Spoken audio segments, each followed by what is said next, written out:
Muy buenas a todos. Voy a proceder a presentarme.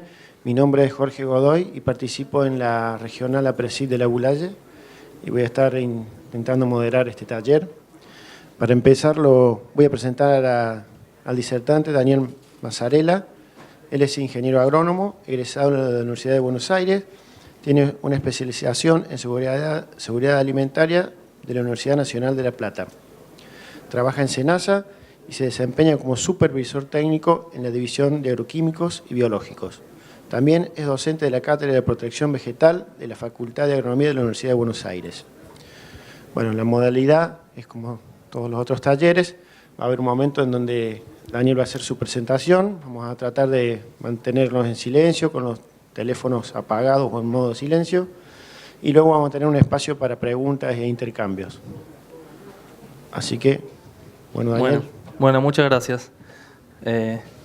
Hola a todos. Como me presentaron, bien.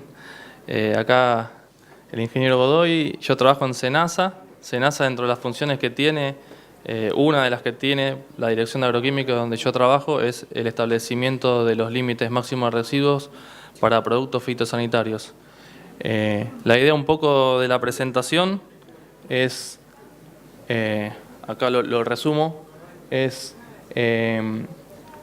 poner un contexto de qué es, ¿no?, y cómo se establece un límite máximo de residuos, la relación que hay del límite máximo de residuos dentro de todo lo que implica el registro de un producto fitosanitario, hablar un poco de lo que son las buenas prácticas agrícolas, la buena práctica agrícola crítica, los ensayos de campo, que son muy importantes para el establecimiento de los límites máximos, cuáles son los puntos críticos para establecer un límite máximo de residuos, básicamente lo que es la evaluación de riesgo del consumidor, que es lo que hace la dirección donde yo trabajo para establecer el límite, y después relacionar un poco qué implicancia tiene con la salud y con el comercio internacional, ¿no?, estos límites máximos de residuos. Acá, como podemos ver, es un resumen dentro de lo que es un registro de productos fitosanitarios. Acá yo intenté resumir todo lo que implica el registro de un producto fitosanitario. Solamente, acá por el tiempo que tenemos y por la temática de la charla, solamente vamos a hacer hincapié en lo que es el establecimiento del límite máximo de residuos, pero registrar un producto implica muchísimas más presentaciones y muchísimos más temas. Acá solamente, quedó resumido que son propiedades físico-químicas, ecotoxicología, toxicología, ensayo de campo, tanto de eficacia como de residuos, toda la parte analítica y lo que es toda la parte de cómo se sintetiza, que es la parte confidencial. Un límite máximo de residuos en un producto vegetal es la concentración máxima de un residuo, de un fitosanitario, que se permite legalmente en un producto alimenticio y se expresa en miligramos del principio activo que estoy analizando por kilogramo de alimento. Acá yo puse, no por casualidad, dos dibujos. Uno es, los dos son de la FAO, porque básicamente estos requisitos son los mismos que establece la FAO y las directrices que da la FAO para el establecimiento de límites en la mayoría de los países que tienen normas de registro que copian al manual de la FAO, que después más adelante voy a hablar. Cuando hablamos de la estimación de riesgo de fitosanitarios, obviamente está el riesgo de que es peligro por la exposición. Por un lado está todo lo que es la identificación del peligro, y esto es importante recalcarlo porque después el límite tiene una relación con la exposición. Entonces hacemos esta presentación siempre que damos estas charlas para relacionar lo que es el límite con lo que es el riesgo, ¿no? Acá lo primero que tenemos que hacer es identificar el peligro a controlar, que es el fitosanitario, el metabolito, quizás que puede ser hasta a veces más tóxico que el mismo producto fitosanitario, los productos de reacción. O sea que esto sería como la toxicidad intrínseca del principio activo. Después, por otro lado, tenemos lo que es el factor peligro, todos los parámetros de toxicidad aguda, crónica y subcrónica que se tienen que presentar para registrar un producto, en donde nosotros hacemos el perfil de ese principio activo.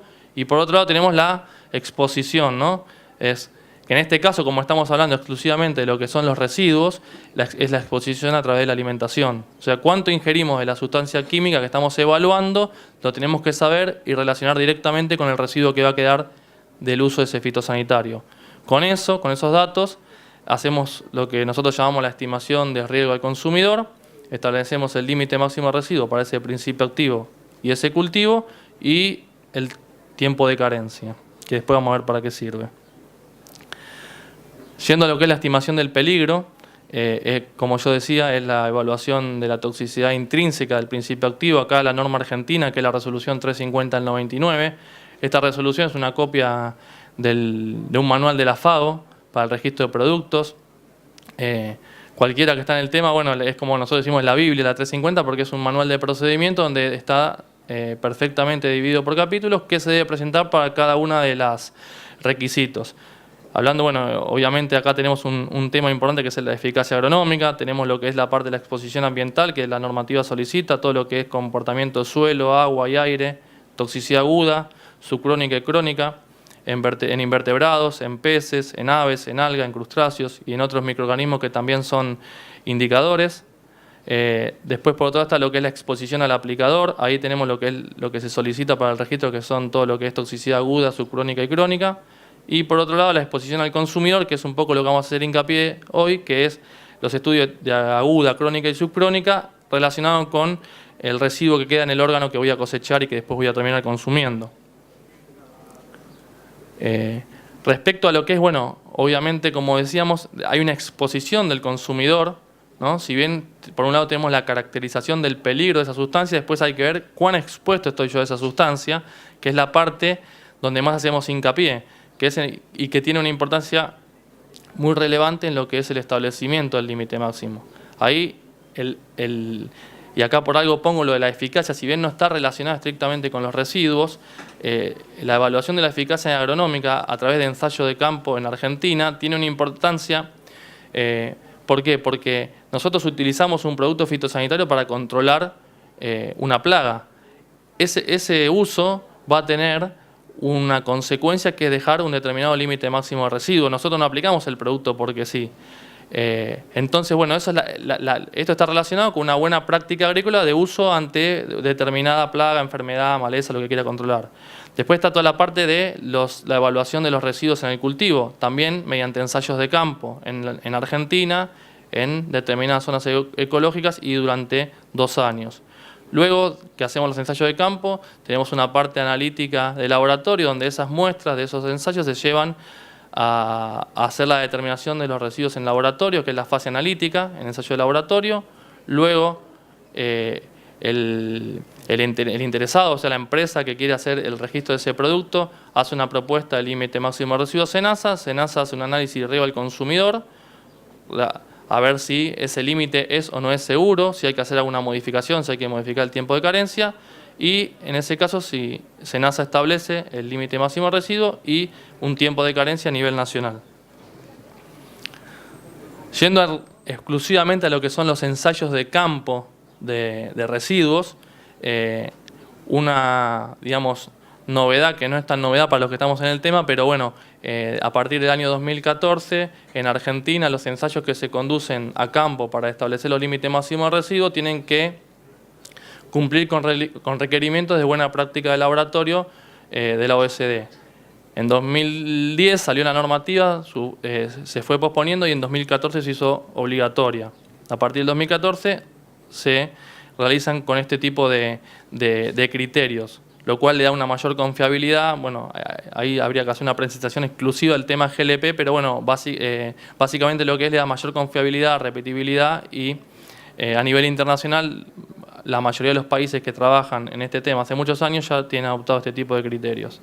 Y luego hay una parte analítica, que es la parte de laboratorio, donde las muestras de campo van al laboratorio. Ahí hay laboratorios que son nacionales o internacionales que están reconocidos por SENASA y que cumplen también estas buenas prácticas de laboratorio, donde se pueden llevar las muestras y obtener resultados confiables.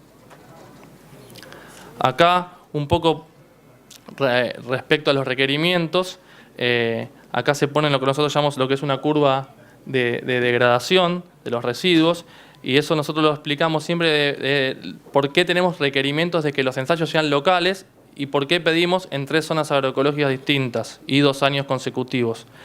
Acá el comportamiento de un principio activo depende mucho de la situación ambiental. No es la única, también depende de la dosis, también depende del tipo de formulación. Entonces, quizás la dosis que se utiliza en otros países no es la misma que se utiliza en Argentina. Las condiciones de temperatura, de precipitación, de humedad que hay en Argentina no son las mismas que otros países. Esa es una pregunta que muchos se hacen. ¿Por qué no tomamos directamente límites de otros países que ya tienen los principios activos registrados? Bueno, la explicación que nosotros damos es justamente mostrar lo que es una curva de degradación y cómo puede, en este caso, ir variando el mismo principio activo ante distintas situaciones, la curva de degradación, y por lo tanto tener distintos límites o distintos tiempos de carencia. Acá, sobre la parte derecha, lo que tenemos es, bueno, como explicaba también, en Argentina es un país bastante extenso, donde tenemos diferentes climas y por lo tanto hay que hacer ensayos en 3 zonas distintas. Como decíamos, si se comportan distintos entre distintos países, pero en un mismo país vos tenés distintas zonas, también lo tenés que replicar en distintas zonas. Acá nosotros en SENASA lo que hicimos fue un documento en donde hacemos una recomendación de cuáles sean las zonas por cada cultivo para que el desarrollista sepa dónde tiene que hacer los ensayos de cada cultivo. Luego, bueno, acá resumiendo un poco cuáles son los puntos críticos para establecer el residuo, nosotros siempre lo que hacemos es el residuo se tiene que establecer en la buena práctica agrícola crítica, o sea, en la peor situación. ¿Cuál es la peor situación? El máximo número de aplicaciones que va a recomendar en la etiqueta, la máxima dosis recomendada en la etiqueta, el menor tiempo entre aplicación y cosecha y el menor tiempo entre aplicaciones. Con esa información o sea, con la información después que nos provee el laboratorio de los distintos resultados, lo estoy haciendo una charla que podría durar 3 días en 20 minutos, con esos datos se va a nosotros en SENASA aplicamos lo que es un calculador, o sea, de la OSD, ahí se cargan los datos que se obtienen de campo y este calculador que tiene márgenes de seguridad muy altos, con una media y 4 desvíos estándar, se calcula cuál sería el límite máximo de residuo para recomendar para esa combinación de cultivo y activo. Acá es algo importante, ¿por qué? Porque acá empezamos a entender un poco cuando hablamos de que los residuos son calculados con un margen de seguridad muy importante, no solo es porque los ensayos toxicológicos y los resultados toxicológicos tienen márgenes de seguridad grandes, por ejemplo, los datos de ingesta diaria admisible, que ahora vamos a ver que surgen de ensayos de toxicología crónica, luego se dividen por determinados factores para darle un mayor margen de seguridad, sino también que el límite que establecemos tiene márgenes de seguridad muy altos por la variabilidad. Acá, por ejemplo, la media más 4 de bioestándar. Entonces son límites mucho más altos de lo que realmente deberían ser en el ensayo. Luego hay que ver la parte alimentaria.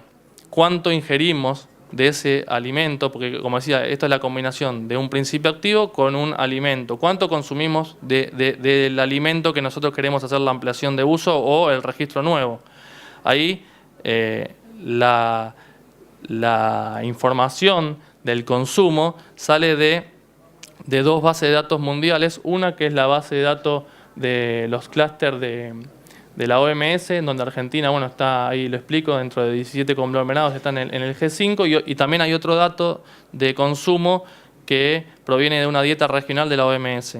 Con esos datos de consumo, yo lo que hago es lo que habían nombrado al principio de la presentación, lo que es la evaluación del riesgo del consumidor. O sea, yo tengo que ver cuánto voy a consumir de esos alimentos en los cuales tengo el principio activo que a mí me interesa y ver si es seguro o no es seguro. Acá, como vemos, bueno, se calcula cuánto es lo que yo ingiero realmente de ese principio activo a través de los alimentos en los cuales yo lo registré y luego lo comparo con los ensayos de campo. Acá es un ejemplo nada más cómo se calcula esa ingesta máxima permisible. Lo que hago es tomar los datos toxicológicos, a mí la ingesta diaria admisible, que es cuánto yo puedo consumir de un plaguicida todos los días durante toda mi vida que no me va a producir un daño a la salud. Con ese dato yo lo multiplico por el peso de una persona, que son 60 kilos, y a mí, que es el dato que tenemos acá abajo, me dice cuánto puedo ingerir yo de ese plaguicida. Yo puedo ingerir 2,88 miligramos por día que no me va a causar un daño a la salud. Ahora, yo esos 2,88 del plaguicida lo tengo que distribuir entre todos los cultivos a los cuales yo tengo autorizado ese plaguicida. Acá vamos un ejemplo, ¿no? La ingesta diaria máxima teórica, que es lo que yo realmente voy a ingerir del plaguicida, lo tengo que modificar por la dieta, ¿no?, que es lo que yo consumo, y por el LMR del campo, ¿no?, que sale del ensayo de campo.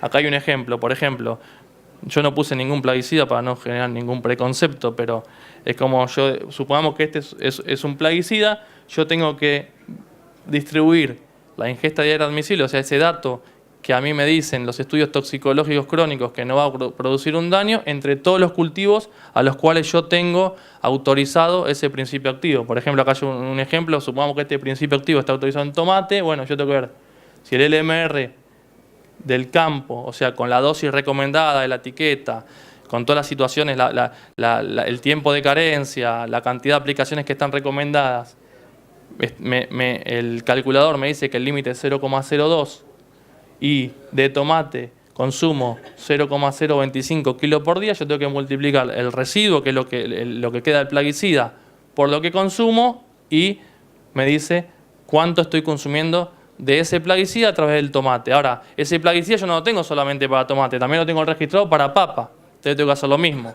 Si de los ensayos de campo sale 0,02 y de papa consumo, por lo que se ve acá, se consume el doble que de tomate, lo vuelvo a multiplicar. Y así con cada uno. Yo solamente hice 3, pero los principios activos tienen más registros.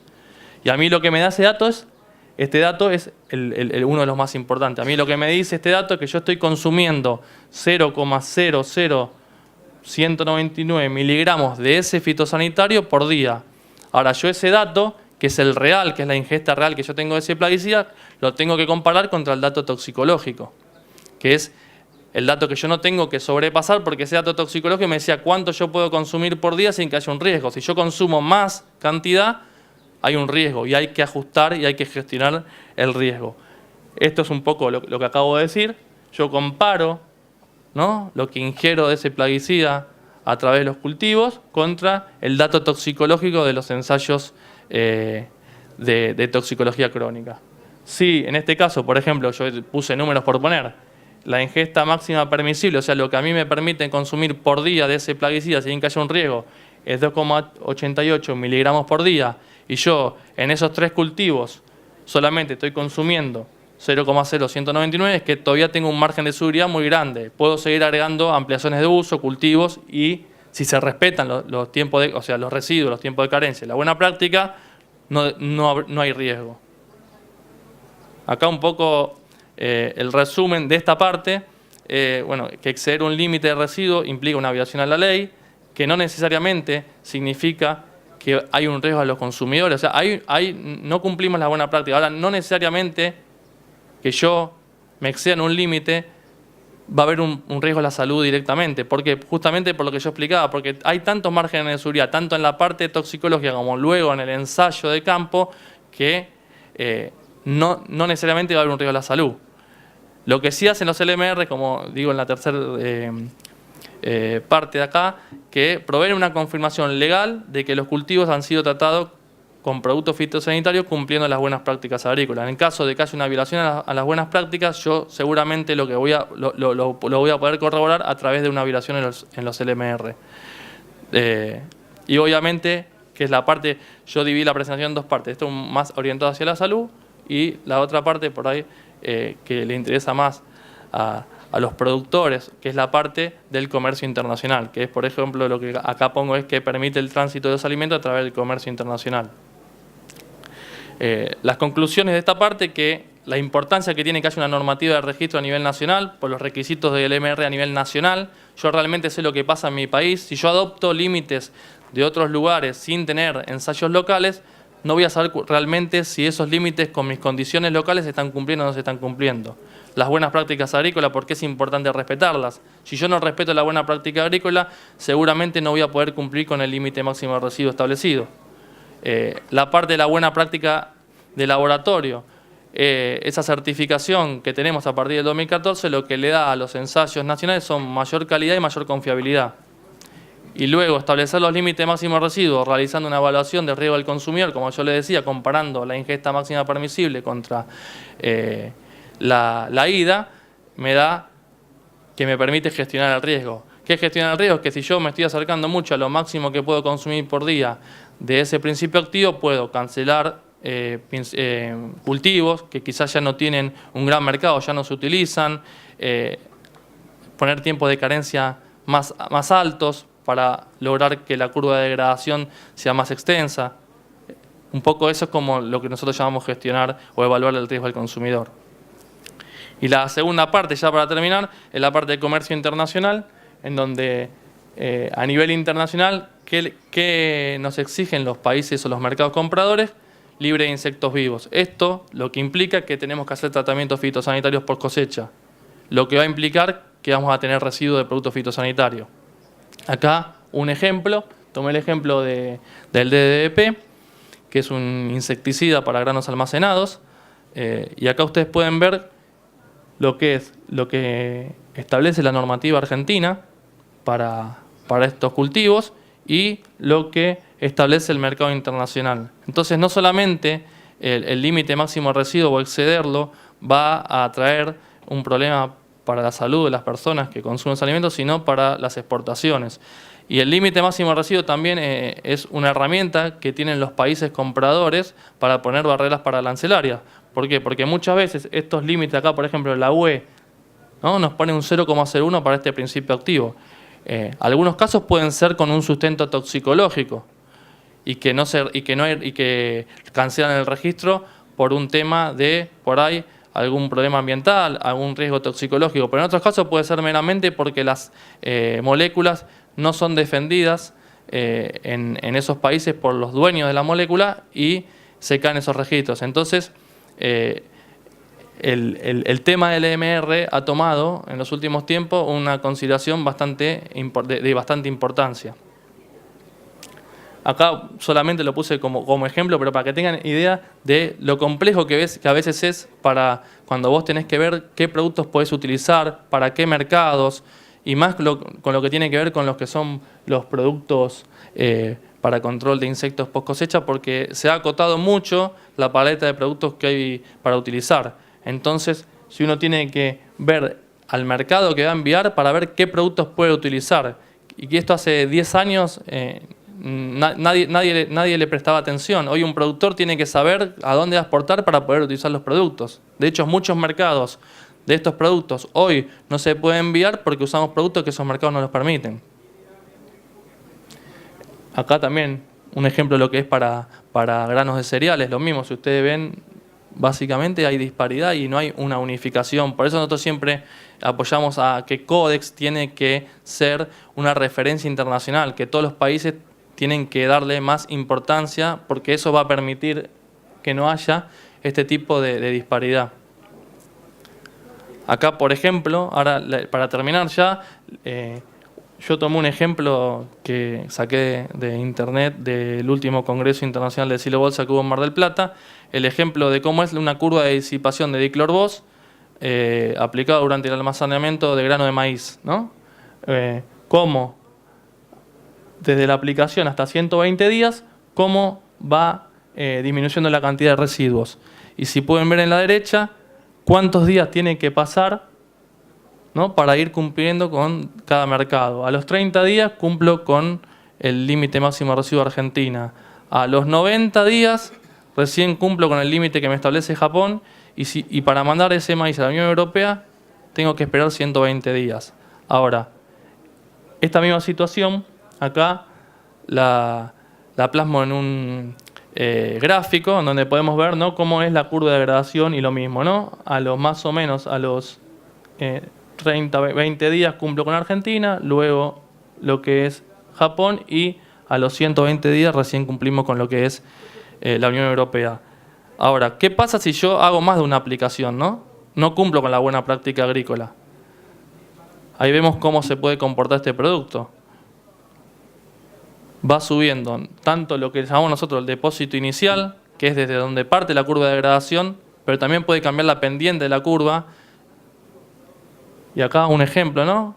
Lo que antes para llegar a la Unión Europea eran 120 días, si yo hago 3 aplicaciones, como pasa muchas veces ahora que hacen para poder descargar sin insectos vivos, 250 días o más, no lo sé. Entonces eso es lo que nosotros decimos. La parte de respetar la buena práctica agrícola es porque la empresa que desarrolló ese producto hizo ensayos para confirmar cómo se debe cumplir ese LMR. Ahora, si yo no respeto la buena práctica agrícola, lo que dice la etiqueta, esto no es lineal, no es que duplico la dosis y puedo hacer el doble de tiempo de carencia y voy a obtener. Aplico en otro momento y según la pendiente, no. Esto es, digamos, de ensayos de distintas zonas agroecológicas. Entonces, un poco lo que, como resumen, es que hay que respetar la buena práctica no solo para la parte de salud, sino también para la parte de mercado. Y la última filmina, bueno, es un tema bastante reciente, lo que es trigo con Brasil, ¿no? Acá miren las diferencias que nosotros tenemos con ese mercado, lo cual también nos hace que tenemos que empezar a trabajar ese tema. Así que, como último, la tendencia que hay, la mayor presión social por el tema de contenidos de residuos y el medio ambiente, la tendencia de registro de cada vez productos menos tóxicos para los humanos, los animales y el ambiente, eso es una realidad. Hoy ya productos banda roja o banda amarilla no se registran, la mayoría son banda verde. Productos más específicos para cada plaga, la exclusión por peligrosidad, menos productos fitosanitarios disponibles. Esto también, la menos disponibilidad de productos fitosanitarios está muy influenciada por los límites máximos de residuos, porque si los países establecen límites muy bajos, yo me quedo sin esa herramienta. LMR cada vez más bajos, riesgo de aparición de resistencia, probable aumento de los costos directos, posible problema del comercio internacional y como desafío futuro, acá pusimos algunas cosas, pero uno de los desafíos y de los temas que se viene es el tema de los disruptores endocrinos, que es, bueno, ahí le puse el acrónimo DDE, sustancias peligrosas, plagas nuevas y resistencia.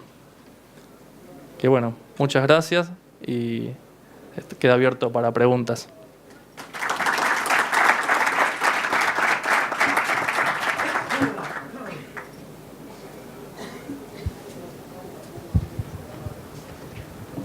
Hablaste de un calculador de LMRs de la OSD. Sí. Sí. ¿Eso dónde lo encuentras? Es nada más poner los datos que obtuviste de tu ensayo de campo, de los ensayos supervisados y después ahí automáticamente te sale el LMR. Sí, es así. Es un calculador que tiene la OSD, en la página de la OSD, si uno lo busca, uno ahí tiene que incluir todos los datos que tenga para ese punto. Por ejemplo, usted establece que quiere una carencia de 15 días, bueno, a 15 días, todas las muestras que tomó a 15 días las incorpora en ese calculador y eso hace un cálculo estadístico con una media y 4 desvíos estándar y le hace una propuesta de límite máximo de residuos para ese principio activo. Yo creo que Brasil ya usa ese mismo concepto. Sí, gracias.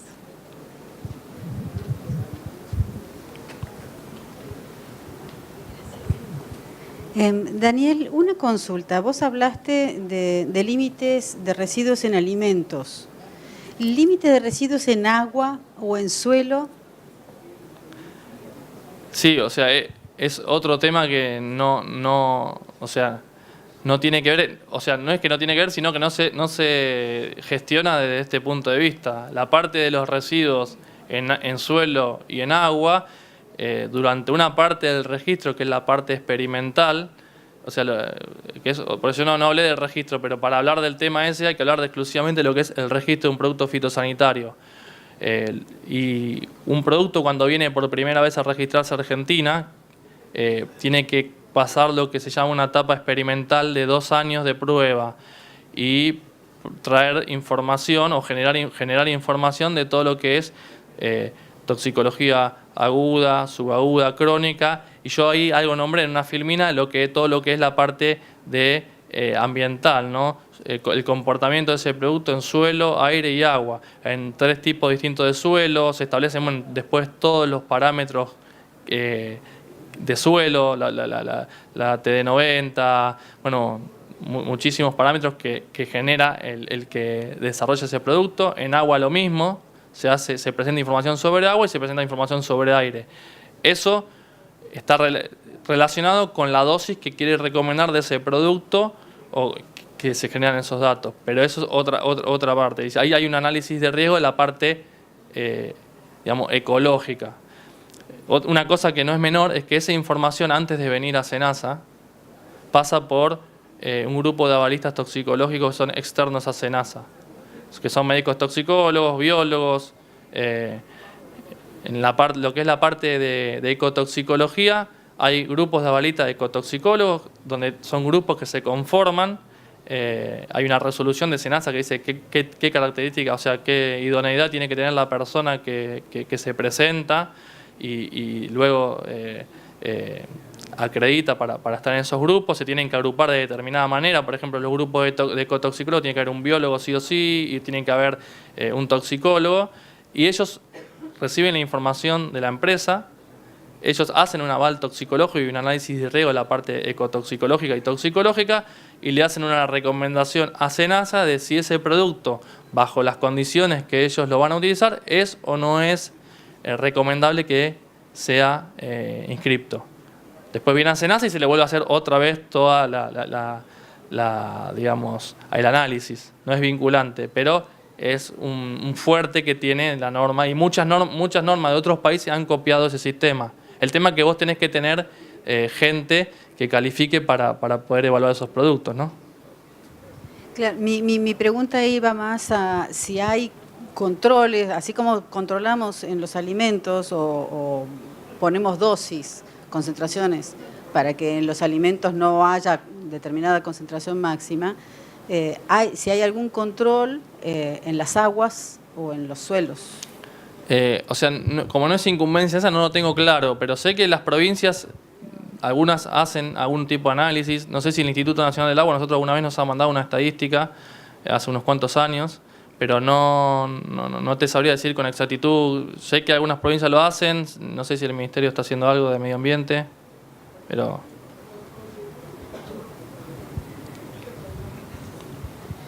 Hola, dos consultas.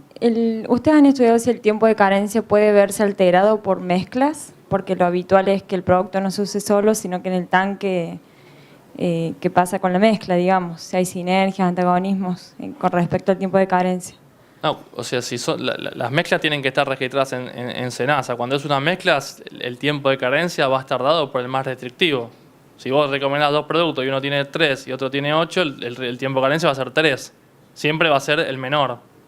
Bien, no se asume que pueda haber una acortación de ese ciclo por la sinergia entre 2 productos, digamos. No, porque el residuo, vos lo que evaluás en el laboratorio es un principio activo. Si vos vas a mezclar 2 principios activos, digamos, la curva, no me imagino cómo podríamos hacer una curva de degradación de una mezcla. O sea, son por separados y se utiliza el más restrictivo. Bien. Y en Córdoba se está utilizando mucho el cultivo de garbanzo y no hay muchos productos registrados. Y se hace una técnica para poder lograr la trilla, digamos, con doble golpe de secado con dosis hasta 3 litros de glifosato, muy próximo a la trilla. Y se planteó en un grupo la posibilidad de cuantificar cuánto residuo de ese glifosato quedaba. La pregunta puntual es si el laboratorio del SENASA está abierto a particulares. Sí, está abierto a particulares. Hay que ver si tiene el método para hacer residuos en garbanzo para glifosato, pero si no, o sea, está el laboratorio de SENASA, pero está después cualquier laboratorio de la red que está acreditado por SENASA puede hacer residuos de glifosato en garbanzo. Entiendo que como en garbanzo no hay mucho desarrollo, no deben tener la técnica para garbanzo, pero si hay interés lo hacen. Bien, gracias.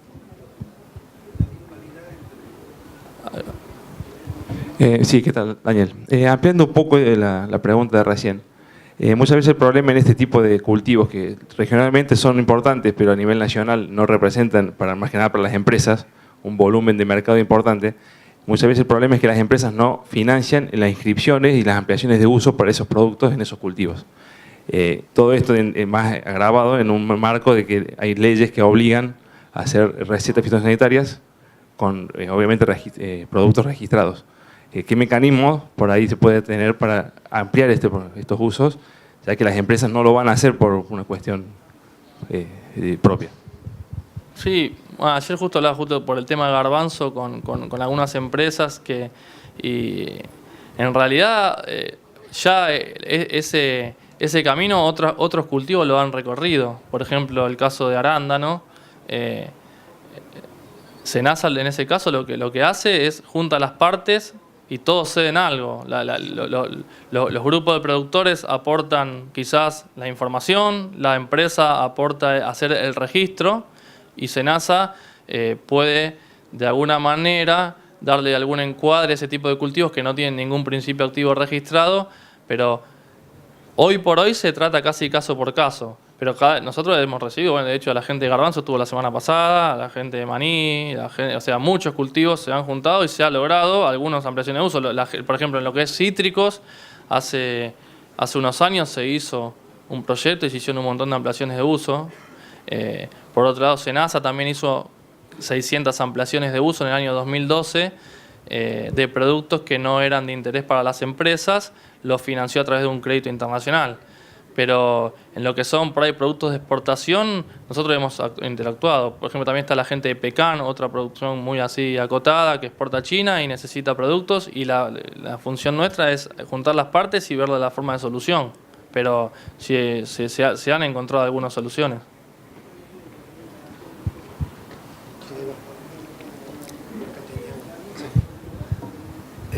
Una pregunta. ¿Los límites máximos de residuo de SENASA no te parecen algo obsoletos con relación a las sugerencias requeridas por la Comunidad Europea, por ejemplo? Puede haber algunos casos en donde los residuos, por ejemplo, en el caso de DBP, que nuestro residuo es 5 ppm comparado con otros mercados, son altos. Lo que pasa que, como decía, hay veces que el límite máximo de residuo tiene está muy en relación con el consumo. Y yo le daba un ejemplo, por ejemplo, arándano. Nosotros de arándano no consumimos casi. Consumimos muy poco arándano. Entonces yo podría poner un límite de residuo muy alto porque el riesgo que hay de consumo de un plaguicida a través del arándano es poco. O pecan o cualquiera de estas producciones. Y vos ves por ahí el residuo de arándano en Estados Unidos y son residuos muy bajos. ¿Por qué? Porque los habitantes de Estados Unidos consumen mucho más arándano que nosotros. Entonces, dice, no, suponete que yo establezca 10 ppm y lo comparás con Estados Unidos, que tiene para el mismo principio activo 0,5. Y dice, mira, los argentinos son mucho menos permisivos. No soy mucho menos permisivo. El límite máximo de residuo no sale por arte de magia. Entonces, a mí me permite establecer un límite más alto porque no consumo. En cambio, al habitante de Estados Unidos no, tiene un alto consumo, el mismo principio activo es un LMR más bajo. Y así hay un montón de ejemplos. Algunos límites pueden ser viejos, no te voy a decir que no. Algunos casos de productos que están registrados desde hace muchos años y hay diferencias. Pero también los límites de la Unión Europea, los que están en el tema saben que muchísimos límites de la Unión Europea son bajos únicamente por un tema de no defensa de los principios activos, no por un tema toxicológico. De hecho, no tengo el porcentaje, pero el porcentaje de límites de la Unión Europea que son muy bajos o a nivel de detección del 0,01 por temas toxicológicos son un porcentaje muy bajo. No llega ni al 10%, menos del 10%. Gracias.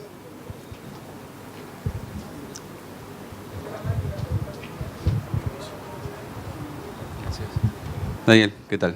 ¿Cómo está? Primero quería hacer un comentario que hicieron ahí sobre las mezclas y la teoría que se usa siempre más restrictivo, lo cual es lógico, pero lo que quiero decir yo es que más allá de que haya o no sinergismo, cuál es un efecto biológico, siempre el más restrictivo sigue siendo... Es más restrictivo. Entonces es una cuestión de degradación química que es independiente del sinergismo, que es una cuestión biológica. El punto ahora es, si podemos poner la placa anterior, yo creo que sobre eso hay dos consultas. Una es, ¿cuál es tu criterio de exclusión por peligrosidad cuando científicamente a nivel mundial se está impulsando la evaluación por riesgo y no por peligrosidad? Esa es la primera. Y la segunda es, nosotros entendemos que la restricción de modificar los valores de residuos que recomienda Codex, porque no es una imposición del Codex Alimentario, no es tenida en cuenta por Europa, lo cual trae consecuencias, como vos comentaste, dado que la exclusión de un residuo en un producto que Argentina puede llegar a exportar a Europa, inmediatamente significa la prácticamente desaparición de ese producto en el mercado, digamos, nadie se animaría a aplicar y nosotros dejaríamos como productores de vender eso. Entonces entendemos el riesgo de eso. Y entendemos que Europa tiene otros parámetros. Europa jamás va a respetar Codex y va a respetar lo que comandan las grandes cadenas de supermercados o las grandes cadenas de gaseosas. Entonces, ante esto, vemos que hay una posible, hay un potencial evento de discusión en Codex, que es el cambio de la fórmula de evaluación del IESTI, de la ingesta, y me gustaría conocer tu comentario. Son los dos comentarios, las dos preguntas. Bueno, gracias, Héctor. Mira, por un lado, bueno, el tema de peligro, nosotros, bueno, vos sabés nuestra posición, que es, obviamente, nosotros apoyamos a que las evaluaciones sean por riesgo y siempre, y en el tema de lo que es la disrupción endocrina, donde Europa proponía o propone, sigue proponiendo, por más que hayan hecho alguna modificación, la evaluación por peligro, la posición de Argentina siempre fue la evaluación de riesgo. Nosotros creemos que hay productos donde mismo la exposición o por un montón de condiciones que se dan, no hay motivo por el cual excluirlo por peligrosidad. Y eso se pudo comprobar y se viene comprobando en muchos paneles que hay a nivel internacional. Nuestra posición es firme y es por riesgo. Por ahí, para los que no saben lo que es la disrupción endocrina, son parámetros en donde en el registro de productos fitosanitarios en Europa hay distintos o diferentes criterios de corte para que una sustancia sea o no sea registrada en Europa. Uno de esos criterios de corte, que está desde el año 2009 y nunca se pudo, poner en práctica, es lo que es aquellos productos que producen una disrupción endocrina o que son considerados o posibles disruptores endocrinos. Entonces hubo mucha discusión y está justamente en este momento, bueno, viendo cuál va a ser el criterio, cómo van a clasificarse, cuáles van a ser disruptores, cuáles van a ser potencialmente disruptores. Y ahí la discusión que hubo es que Europa tiene un concepto de disrupción endocrina desde el punto de vista del peligro, lo cual generaría una restricción muy grande porque entraría una cantidad de sustancias muy importante, y países como Argentina y otros países de la región y del mundo estamos defendiendo que esa evaluación tiene que ser por riesgo. Y por otro lado, respecto a la otra pregunta, que era lo de Codex, acá justo está Amanda, que estuvo en China conmigo, creemos que obviamente Europa está presionando a Codex para que modifiquen esa fórmula que nombró Héctor, que es la fórmula del IESTI. Es una fórmula que se utiliza para el cálculo del riesgo agudo de la ingesta, para el tema del cálculo de límites máximos de residuos. Entonces, a través de la modificación de esa fórmula y de algunos parámetros de esas fórmulas, que harían que muchos principios activos queden con límites de residuos muy bajos. Entonces, y Europa un poco presiona diciendo, bueno, porque durante la reunión de Codex de China, Europa se abstuvo en un montón de establecimientos de límite, como dando la idea, bueno, si logramos modificar la fórmula, yo no me tendría que abstener de tantos LMR. Nosotros lo que decimos es, o por lo menos la posición de Argentina, es discutamos la necesidad de modificar esa fórmula, no vayamos ya directamente a modificar la fórmula, no, hay una necesidad, o sea, hay casos de riesgo, hay, bueno, a ver, tráeme los datos de esas poblaciones que con estos límites han sufrido algún tipo de problema, y ahí veamos la necesidad, no porque un poco la justicia, bueno, como hace 15 años, cualquier cosa científica que tiene 15 años es necesario modificarla. Bueno, no, eso no está escrito en ningún lado, o sea, ¿por qué hay que modificarla? Y bueno, ahí, como los que conocen Codex, bueno, hay una parte política y una parte técnica, bueno, hay que estar medio lidiando con esas dos cosas. Muy bien, ¿alguna pregunta más? ¿Algún comentario? Si no, vamos allá. Una.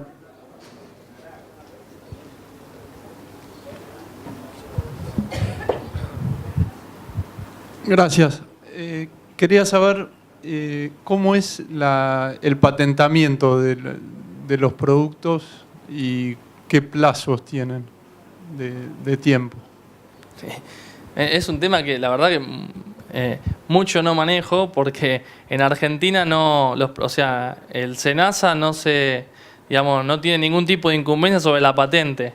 Lo único que se presenta en SENASA es cuando alguien viene a registrar un producto que está patentado, presenta un certificado de la patente que queda en el expediente, pero SENASA no es que le pone algún tipo de traba. Después se arregla en otros ámbitos legales o en otros organismos, pero nosotros no, la verdad que no hacemos ningún tipo de opinión, ni siquiera le pedimos o le podemos hacer algún tipo de informe porque el producto, está patentado y, se toma y después hay un tema legal que lo arreglará la empresa con la dueña de la patente.